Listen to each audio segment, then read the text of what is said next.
বিসমিল্লাহ, আলহামদুলিল্লাহ, আসসালাতু ওয়াসসালামু আলা রাসূলিল্লাহ। আশা করি সবাই ভালো আছেন।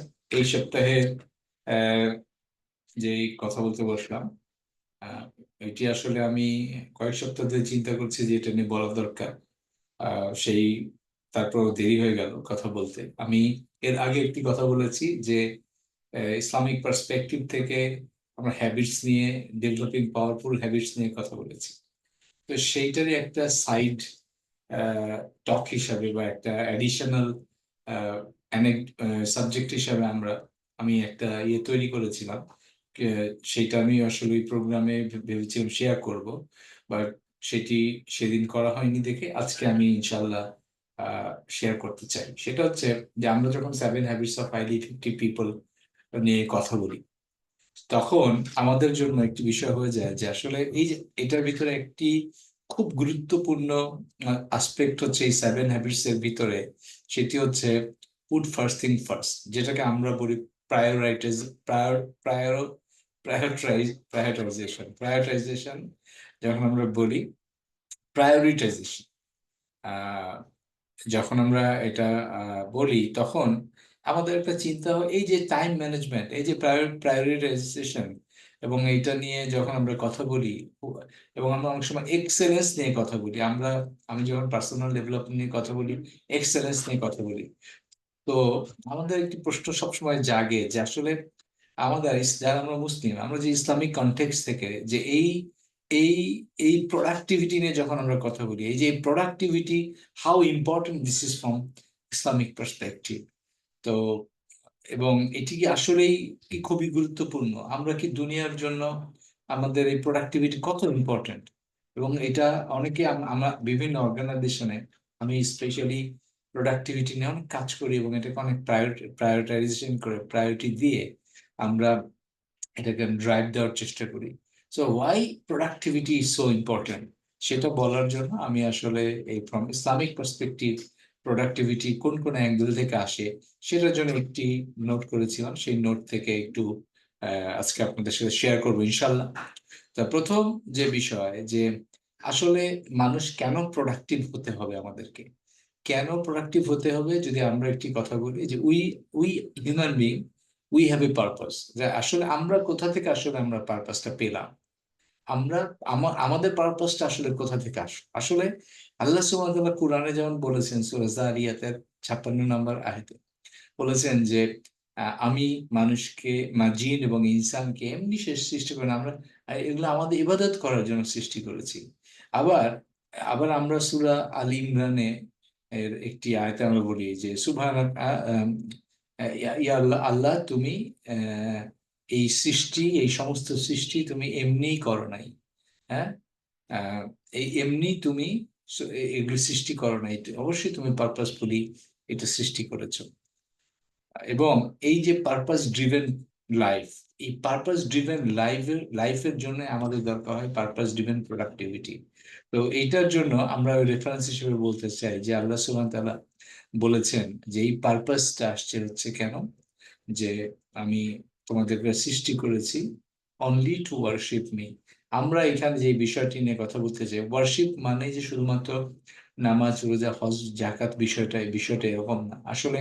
আমরা যদি একটা প্রপার ইসলামিক লাইফ লিড করতে পারি, তাহলে আমাদের আমাদের অনেক কাজের ভিতর দিয়ে আমরা আমাদের প্রোডাক্টিভিটি আমরা দেখাতে পারি, আমাদের জীবনটা তৈরি করতে পারি। আরেকটি সূরা মুলকে আল্লাহ সুবহানাহু ওয়া তাআলা বলছেন না যে আমি মানুষকে সৃষ্টি করেছি এটা পরীক্ষা করার জন্য, যে তাদের মধ্যে কাজে কে উত্তম, কাজে কে সেরা। তাহলে আমি আমার মধ্যে যে কিসে আমাকে প্রমাণ করবে যে আমি কে কাজের মধ্যে সেরা, কাজের মধ্যে উত্তম? এই তার মানে কি, আমি এই কাজের মধ্যে উত্তম হওয়া মানে কিন্তু কাজের মধ্যে বেশি প্রোডাক্টিভ হওয়া। এবং আমরা কে কত বেশি ভালো কাজ করতে পারি সেটির মাধ্যমেই কিন্তু আমাদের এই পরীক্ষাটা হবে। সেই কারণেই এই যে পারপাস ড্রিভেন লাইফে প্রোডাক্টিভিটি ইজ ভেরি ইম্পর্টেন্ট। আপনি বা আমি যদি আমার রুজি রোজগারের জন্য যেই কাজটা করতে হয়, সেটি যদি আমরা প্রোডাক্টিভলি করতে পারি, তাহলে we will have much time to do other thing. কেন আদার থিং গুলি করা দরকার সেটাও এই একটা একটা করে পয়েন্ট আসে। কারণ এখানে আরেকটি পয়েন্ট আসছে এই কথার বিষয়ে, যে আমরা আসলে আমরা উই আমরা আল্লাহ সুবহানাহু ওয়া তাআলার বান্দা, এবং আমরা আমাদের one of the motto is to serve others, আল্লাহর সৃষ্টিকুলের সেবা করা, এবং এই এটা সার্ভ করা, এটা হচ্ছে আমাদের মোটো। তাহলে আমি যদি আমার নিজের কাজটাই ভালোভাবে করতে না পারি, তাহলে আমার হাতে সময় থাকবে কম, বা আমরা আনপ্রোডাক্টিভ ওয়েতে আমরা কাজ করব, এবং আমরা রাইট কাজ, যেটা মোস্ট ইম্পর্টেন্ট কাজ, এবং সেগুলি আমরা যদি করতে না পারি, তাহলে হবে কি, তাহলে আমরা ওই উত্তমের দিক থেকে আমরা পিছিয়ে পড়বো। তো এটি হচ্ছে একটা পয়েন্ট, যে প্রথম হচ্ছে যে আমরা প্রোডাক্টিভ আমাদেরকে হতেই হবে, because to to live a purpose driven life, যেই কারণে আমাদের প্রোডাক্টিভ হতে হবে। দ্বিতীয় যে বিষয় আমরা প্রোডাক্টিভিটির ক্ষেত্রে বলি, সেটা অ্যাঙ্গেলটা হচ্ছে টাইম ম্যানেজমেন্ট। যে আমাদের কাছে কিন্তু নির্দিষ্ট টাইম আছে, এবং টাইমটা আমরা কিভাবে ম্যানেজ করব, কিভাবে আমরা মোস্ট ইম্পর্টেন্ট কাজগুলিকে আমরা করতে পারবো, এবং কিভাবে আমরা এই আনইম্পর্টেন্ট কাজ, নন ভ্যালুয়েটিং কাজকে এলিমিনেট করতে পারবো লাইফ থেকে, এটা গুরুত্ব। তো ইসলামিক পার্সপেক্টিভ থেকে আমরা কিভাবে বুঝতে পারি, আমরা জানি একটি সূরা আছে, সূরাটার নাম হচ্ছে আসুরা আল আসর। আসর বলছেন, আসর মানে সেই সময়ের কসম খেয়ে আল্লাহ তাআলা বলছে, নিশ্চয়ই মানব জাতি ধ্বংসের মুখে আছে। কারা, মানে কেন, এই যদি বলে সময়ের কসম খেয়ে যখন আল্লাহ সুবহানাহু ওয়া তাআলা বলেছেন, এবং এর মধ্যে বলেছেন ওয়াল আসর ইন্নাল ইনসানা লাফি খুসর। তো এই কিন্তু ইল্লাল্লাযিনা আমানু, কিন্তু যারা ঈমান এনেছে, ইন্নাল্লাযিনা আমানু ওয়া আমিলুস সালিহাত, এবং যারা ন্যায় সলিহা, আমল সলিহ মানে যারা ন্যায় কাজ এবং উপকারী কাজ এবং উত্তম কাজ করে, তারা ব্যতীত, এবং তারা ব্যতীত যারা একজন আরেকজনকে একজনকে নসিহা দেয়। ইন্নাল্লাযিনা আমানু ইল্লাল্লাযিনা আমানু ওয়া আমিলুস সালিহাতি তাওয়াসাউ বিল হক্কি ওয়া তাওয়াসাউ বিস সবর। যারা অন্যকে এ, ওই যে হকের পথে, সত্যের পথে ডাকে, এবং অন্যদেরকে সবরের বিষয়, প্যাশেন্সের বিষয়ে যারা উৎসাহ দান করে। এবং এই যে বিষয়টা, এই বিষয়টাই কিন্তু আসলে প্রমাণ করে যে হাউ ইম্পর্টেন্ট ইজ টাইম, যেই কারণে আল্লাহ সুবহানাহু ওয়া তাআলা এই সময়ের কসম কসম খেয়ে উনি কিন্তু এই বিষয়গুলি বলেছেন।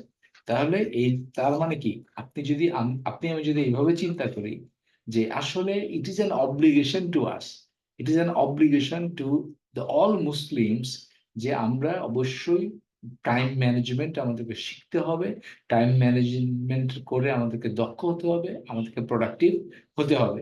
এটাগুলো আসলে 2 নাম্বার পয়েন্ট নিয়ে কথা বললাম। 3 নাম্বার যে বিষয়, 3 নাম্বার বিষয় আমি একটু বলি, সেটা হচ্ছে যে balance between worldly life and spiritual goals, বা the life of here after, পরবর্তী লাইফের জন্য আমাদের দুনিয়ার লাইফ এবং আখিরাতের লাইফ, এই দুটির মধ্যে আমাকে ব্যালেন্স করতে হবে। আমরা এটা কোথা থেকে পাই, আমরা রেফারেন্সটা দিতে পারি আমরা সূরা কসাসের 77 নাম্বার আয়াত, যেখানে আল্লাহ সুবহানাহু ওয়া তাআলা বলেছেন যে তোমাকে আল্লাহ সুবহানাহু ওয়া তাআলা যা দিয়েছে, এখান থেকে তুমি কি বলে যে আহ, তুমি সেখান থেকে অন্বেষণ করো যার ভিতরে দিয়েছে, এবং এটার, এবং তোমরা এই এই যা তোমাকে দেয়া হচ্ছে এর ভিতরে তুমি এই পরবর্তী জীবনের জন্য পরবর্তী জীবনটাকে অর্জন করার চেষ্টা করো, কিন্তু তুমি এই দুনিয়ার জীবনে তোমার যে পোর্শন, তোমার যে অংশ, এটা তুমি ভুলে যেও না, এবং do not forget the share of this world, এটাও তুমি ভুলে যেও না। তার মানে বিষয়টা হচ্ছে কি, আল্লাহ সুবহানাহু ওয়া তাআলা প্রথমে এখানে বলেছেন যে যা আল্লাহ সুবহানাহু ওয়া তাআলা আমাদেরকে দিয়েছেন, সেটা দিয়ে আমাদেরকে অর্জন করার চেষ্টা করতে হবে কি, আখিরাত। এবং দুনিয়ার পোর্শনটা আমাদের ভুলে যাওয়া যাবে না। আপনি যদি খুব ভালো করে দেখেন, আমরা সাধারণত আমরা সাধারণত আমরা যখন কোনো গোল বলি, আমি এর আগে বলেছিলাম আরেকটি কথায়, যে আমরা বলি এন্ড গোল আর মিনস গোল। এন্ড গোল মানে কি, আমি হয়তো একটা সুখী হতে চাই, আনন্দ পেতে চাই, একদম এট দ্য এন্ড আমি হ্যাপিনেস চাই, অনেক কিছু। এবং কিন্তু মিনস গোল কি, মিনস গোল হতে পারে টাকা, মিনস গোল হতে পারে সন্তান সন্ততি, মিনস গোল হতে পারে আমার একটা জব, এবং আমার মিনস গোল হতে পারে ডিফারেন্ট থিংস। বিষয়টা হচ্ছে আল্লাহ সুবহানাহু ওয়া তাআলা আমাদেরকে কিন্তু দুটাই দেন। তার মানে কি, আমাদেরকে প্রথমে কখনো কখনো আমাদেরকে মিনস গোল দেন, এবং অবশ্যই উনি এই মিনস গোল মানে মিনসের এই উপায়ের জন্য আমাদেরকে সক্ষমতা দান করে। এই টাকা থাকাও যেমন সক্ষমতা, সম্পদ থাকাও সক্ষমতা, তেমনি ভাবে আমাদের মেধা থাকাও সক্ষমতা, শারীরিক এনার্জি থাকা, ফিটনেস থাকা, এটাও সক্ষমতা। এই যে মিনস, এই সক্ষমতাটাই হচ্ছে মিন্স। এই মিন্স গোলটা আল্লাহ সুবহানাহু ওয়া তাআলা আমাদেরকে যা দিয়েছেন, মানে কিন্তু আমার পকেটের টাকা ইম্পর্টেন্ট নয়। পকেটের টাকার সাথে আমার এনার্জি, আমার আমার বাকি সবকিছু এবং আর্নিং পাওয়ার সবগুলি মিলিয়ে এটা দিয়েই কিন্তু আমাদেরকে আমাদের আকিরাত অর্জনের চেষ্টা করতে হবে। এবং এবং আমার দুনিয়ার অংশ আমাদের ভুলে যাওয়া যাবে না। তো এই যে ব্যালেন্স, এই ব্যালেন্স কি করে আসলে? এই balance demands productivity.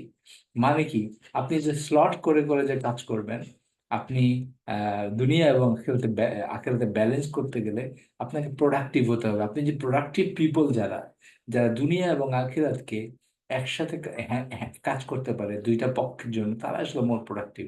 Without being productive আমাদের পক্ষে কি আখিরাত অর্জন করা সম্ভব? Very difficult. কোন সেন্সে আমি বলছি, আল্লাহ সুবহানাহু ওয়া তাআলা অসংখ্য প্রোডাক্টিভিটির এক্সাম্পল দিয়েছেন। কিভাবে? আমি কতগুলো এক্সাম্পল একটু কথা বলি। যে অন্য সেন্সে, যেমন ধরেন আপনি, একটা এক্সাম্পল হচ্ছে যে অনেক জুমার নামাজের দিন আপনি এক পদে পদে আপনার কিছু আর্নিং হতে পারে। আবার আপনি যদি রমজানের শেষ 10 দিনে আপনি কোনো দান দান করেন, কোনো কিছু করেন, ওটা কত গুণ। আপনি যদি শেষ 10 দিন যদি আপনি দান করেন, তার একদিন নিশ্চিত থাকেন আপনি একদিন আপনার লেগে যাবে কি, একদিন রাত হয়ে যাবে, একটা রাত হয়ে যাবে সবে কদরের রাত। হ্যাঁ, 1000 মাস অপেক্ষা উত্তম রাত। এই যে বিভিন্ন ভাবে আপনি প্রোডাক্টিভ হওয়ার চেষ্টা করবেন, আমলে প্রোডাক্টিভ হতে হবে, দুনিয়াতে প্রোডাক্টিভ হতে হবে। এই যে প্রোডাক্টিভিটি হওয়ার জন্য সুমাতাল আমাদেরকে কিন্তু বলে দিয়েছেন বিভিন্ন সময়, যে তুমি অল্প কাজ করে, অল্প আমল করে। আমার এক্স্যাক্টলি এক্স্যাক্টলি এটা মনে নাই, রাসূলুল্লাহ সাল্লাল্লাহু আলাইহি ওয়াসাল্লামের সাহাবীরা এক সময় বলেছিলেন যে আগের আগের উম্মতরা তো অনেক দীর্ঘ জীবন পেয়েছিল, তাহলে আমরা তো এত জীবন পাই না, আমরা তাহলে কিভাবে এত ইবাদত করব? এই জন্য তো সবে কদরের মতো এরকম রাত আল্লাহ সুবহানাহু ওয়া তাআলা আমাদেরকে দিয়েছেন। তার মানে আসলে কি, ওই যে প্রশ্ন করেছেন সাবির, উনারা কি করেছেন? উনারা আমাদেরকে বুঝিয়ে দিয়েছেন চোখে আঙ্গুল নিয়ে, যে আসলে উই ক্যান বি প্রোডাক্টিভ। এবং আমরা কি চেয়েছি আসলে? প্রোডাক্টিভ হতে চেয়েছি। কাদের থেকে বেশি প্রোডাক্টিভ হতে চেয়েছি? যারা 200 বছর, 250 বছর, 1000 বছর জীবন পেয়েছেন, তাদের থেকে আমরা প্রোডাক্টিভ হতে চেয়েছি। তাহলে এটা একটা খুব সিরিয়াস সিরিয়াস ইম্পর্টেন্ট বিষয়, প্রোডাক্টিভিটি। সরি, এরপরের যে পয়েন্টটা, balance between both the life বলে ফেলেছি। 4 নাম্বার হচ্ছে ইন্টেনশন। এটা বলছে আমি ইন্টেনশনস এন্ড এক্সেলেন্স। আপনি, আমি এখানে খুব ইম্পর্টেন্ট একটা বিষয়, সেটা হচ্ছে যে আল্লাহ সুবহানাহু ওয়া তাআলা এক্সেলেন্স কোনোদিন আপনি অ্যাচিভ করতে পারবেন না উইদাউট প্রোডাক্টিভিটি। যেই কারণে এটা কানেক্টেড, এবং আমার ইন্টেনশন হতে হবে এক্সেলেন্স অর্জন করা। এবং আল্লাহ সুবহানাহু ওয়া তাআলা, রাসূল সাল্লাল্লাহু আলাইহি ওয়াসাল্লাম যেটা উনি বলেছেন, সেটা হলো আল্লাহ loves that when anyone of you loves does something, he or she does it with excellence. এটা হচ্ছে বাইহাকি, মানে সুনানি কুবরা বা বাইহাকি রেফারেন্স। এই হাদিসটা এবং রাসূল সাল্লাল্লাহু আলাইহি ওয়াসাল্লাম বলেছেন, তার মানে আল্লাহ সুবহানাহু ওয়া তাআলা তাকেই বেশি পছন্দ করেন যিনি উইথ এক্সেলেন্স কোনো কাজ করেন। এবং এক্সেলেন্সের গোড়াতে কি থাকে? এক্সেলেন্সের গোড়াতে আসলে দুটা বিষয় থাকে আসলে। একটা হচ্ছে চুজিং দ্য রাইট থিং, এবং doing in a right way. তার মানে এই যে এই এক্সেলেন্স, প্রোডাক্টিভিটি, এটা আসে কিন্তু পার্ট থেকে। 4 নম্বর, 5 নম্বর যে বিষয়টা নিয়ে কথা বলতে চাই, সেটা হচ্ছে accountability and self reflection. Productive হতে গেলে দিনের শেষে আপনাকে জিজ্ঞেস করতে হবে যে আসলে how did the day day went. এবং এখানে যে বিষয়টা না বললেই না, সেটা হলো যে এই রিফ্লেকশন করে, কেন রিফ্লেকশনের বিষয় এখানে আসছে, কেন অ্যাকাউন্টেবিলিটির বিষয় আসছে? আসলে আমি যখন বেশি প্রোডাক্টিভ হব, আমরা যখন গোল ওরিয়েন্টেড প্রোডাক্টিভিটি হব, যে এর আগের পূর্বশর্ত কি গোল ওরিয়েন্টেশন। এবং এই গোল ওরিয়েন্টেশন থেকে যখন আমরা দেখবো যে আমরা কেমন করেছি, এবং আহ এই বিষয়টা, তখন আমাদেরকে প্রোডাক্টিভ হচ্ছে, আমাদের কোনো অপশন থাকবে না। এবং এটা বিষয় যে এটা হলো সূরা হাশরের 18 নম্বর আয়াত। এখানে আল্লাহ সুবহানাহু ওয়া তাআলা যেটা বলেছেন যে প্রত্যেকটা মানুষ যেন দেখে সে আগামী দিনের জন্য কি পাঠাচ্ছে। তা এই যে বিষয়টা, আমরা যদি প্রোডাক্টিভ হই, আমরা প্রোডাক্টিভ এই জন্য হব যে আমি প্রোডাক্টিভিটির মাধ্যমে আমি আজকেই আমি আগামী দিনের জন্য কিছু পাঠিয়ে দিই। এই জন্য হব আজকেই যেন আমি আমার আগামী দিনের জন্য কিছু করে যেতে পারি। তো এই পার্সপেক্টিভ আমি খুব বড় করে এলাবোরেট করছি না, বাট আপনারা এটা নিয়ে অবশ্যই পড়বেন। এবং এই যে daily reflection is a part of the productivity. এবং এটাকে আমি বলছি যে প্রতিটা সময়কে কাজে লাগানোর জন্য এটা খুব ইম্পর্টেন্ট। এবং 6 নম্বর যে বিষয়টা, এটা এটা প্রোডাক্টিভিটির বিষয়, কমিউনিটি অ্যান্ড কালেকটিভ রেসপন্সিবিলিটি। এখানে যে এই হাদিসটা খুব ইম্পর্টেন্ট, যে আপনি শুধু নিজের জন্য করবেন এখানে। এখানে হাদিসটার যে রেফারেন্স সেটা হচ্ছে, এখানে রাসূল সাল্লাল্লাহু আলাইহি ওয়াসাল্লাম বলেছেন যে the best of people are those that bring the most benefit to others. তাহলে কারা কারা যারা প্রোডাক্টিভ পিপল, তারা নিজের জন্য করে, পাশাপাশি অন্যের জন্য করে। অন্যের জন্য বেনিফিট আনা, এটাও একই হাদিস কুবরা বা সূরা বা এই ইমাম বাইহাকির যে আহ, হাদিস, বাইহাকি শরীফ, ওই বাইহাকি থেকে এই হাদিসটা রেফারেন্স। এবং আমি নাম্বারগুলি এখানে নাই, বাট আমি একটু রেফারেন্স দিতে পারলাম, বায়াকিতে আছে। দ্য যেটা মানুষের মধ্যে সেই সবচেয়ে উত্তম, যে অন্যদের জন্য অনেক বেনিফিশিয়াল কাজ করতে পারে, অনেক জন্য বেনিফিট আনতে পারে। তাহলে এর জন্য আমরা যদি হতে চাই without being productive, is it possible? No. এই কারণে আমাকে প্রোডাক্টিভ হতে হবে। 7, যে আমরা প্রোডাক্টিভ হতে গেলে আরেকটা পার্ট চলে আসে, সেটা হলো অ্যাভয়েডিং ওয়েস্টেজ। আমরা যদি ওয়েস্টেজ কমাতে পারি, আমাদের যদি সময়গুলোকে নষ্ট থেকে, সময় নষ্ট হওয়া থেকে বাঁচাতে পারি, তাহলে আমরা অবশ্যই প্রোডাক্টিভ হতে পারবো। এবং এটা একটা পার্ট অফ দ্য প্রোডাক্টিভিটি। কোথায় আল্লাহ সুবহানাহু ওয়া তাআলা বলেছেন? সূরা ইসরা, সূরা ইসরা 27 নম্বর আয়াত, 17 নম্বর সূরা 27 নম্বর আয়াত, আল্লাহ সুবহানাহু ওয়া তাআলা বলেছে কি, যে নিশ্চয় অপচয়কারীরা শয়তানের ভাই। আমি সরি, আমি বাংলায় আমি বললাম, কিন্তু এটা আপনি আরবিকটা বলতে পারি নাই। বাট নিশ্চয়ই ইন্নাল মুবাররিজিন, আমি বাংলায় বললাম যে তারা শয়তানের ভাই। তার মানে কি, আমাদেরকে অবশ্যই কোনো ওয়েস্ট করা যাবে না। ওয়েস্টটাই আমরা অনেক সময় বুঝি না, তার মধ্যে বলা দরকার time waste is one of the most important waste. Knowledge waste is one of the another waste. আপনি অনেক জানেন কিন্তু you don't implement, you don't use those knowledge, তাহলে এটা ওয়েস্ট হয়ে যাচ্ছে। তো এই সব দিক থেকে আমাদেরকে এই ওয়েস্ট অ্যাভয়েড করতে হবে। 7 নম্বর। 8 নম্বর হচ্ছে যে আমরা বলি কি, রেগুলার এই যে রেস্ট অ্যান্ড রিনিউয়াল, এই এক্সারসাইজ, এক্সারসাইজ এখানে এখানে বলেছে আল্লাহ রাসূল ইসলাম বলেন, তাই বুখারীর হাদিস, যে বলেছেন যে তোমার তোমার ইউ, এটা বলেছেন যে তোমার শরীর, your body has a right over you, তোমার বডি তোমার উপরে একটি অধিকার আছে। তো এটাকে নার্চার করা, নারিশ করা, এটাকে মেনটেন করা, এর হক আদায় করা। এটা শুধু কাজই করবো আবার রেস্ট নিবো না, এটাও হবে না। এর জন্য productive people can take rest also. কারণ তারা যদি কম সময়ে বেশি কাজ করতে পারে, তাহলে তাদের রেস্টিং পিরিয়ডটা তারা পায়, তারা ইবাদতের সময় বেশি পায়, সব দিক থেকে সময় বেশি পায়। এটা ছিল। আর আমি আর দুইটা পয়েন্ট নিয়ে ইনশাল্লাহ কথা বলবো। 9 নম্বর, আপনার আমার ইসলামিক কনটেক্সটে প্রোডাক্টিভিটির জন্য আমাদের হাতে উইপনটা কি আছে। একটা হচ্ছে কাজ করব আমরা ঠিক করে, নিউ নিউ নলেজ আমরা ডিল করব। আর আল্লাহ সুবহানাহু ওয়া তাআলার কাছে প্রত্যেকটা কাজের বারাকার জন্য দোয়া দোয়া প্রার্থনা করবো, দোয়া চাবো। আল্লাহর কাছে প্রত্যেকটা কাজের ভিতরে বারাকা চাইতে হবে। এবং এই যে বিষয়টা, এবং এইটাই এটাই হচ্ছে যে আমরা আল্লাহ সুবহানাহু ওয়া তাআলা যখন বারাকা দিবে 70 গুণ, 1000 গুণ, লক্ষ গুণ, হ্যাঁ, এই লক্ষ গুণের আপনি হারামাইন শরীফে যদি আমরা সালাত আদায় করি, অনেক গুণ, হ্যাঁ, 1 লক্ষ গুণ, আবার 1000 গুণ আহ, আমরা সালাতের যে পাই, সেই যে বিষয়টা, এটা কেন?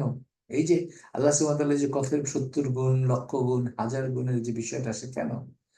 It is an inspiration for us to look for the multipliers, to look for, to become more productive in this world. এবং ফাইনালি প্রোডাক্টিভিটি নিয়ে যে কথাটা আমরা বলতে চাই, আহ, সেটা হলো এরকম, যে আমাদের কাজ আমরা কাজ করব, আমাদের চেষ্টা করব, এবং উই শুড ট্রাস্ট আল্লাহ সুবহানাহু ওয়া তাআলা। আল্লাহ এই আল্লাহ তাআলার উপর ট্রাস্ট এবং তাওয়াক্কুল করা। এবং তাওয়াক্কুল যদি আমরা করি, এবং আল্লাহ সুবহানাহু ওয়া তাআলা আমাদের ওয়াকিল, মানে আমাদের কর্মবিধায়ক হয়ে পড়ে, যে এটা হচ্ছে যে নিশ্চয়ই আল্লাহ সুবহানাহু ওয়া তাআলা আমাদের জন্য সবচেয়ে উত্তম কর্মবিধায়ক। এটিও সূরা আহজাব, সূরা আহজাবের 3 নম্বর আয়াতে এটি আছে, আরো কয়েক জায়গায় রেফারেন্স আছে, বাট আমি একটু নিয়ে কথা বলি।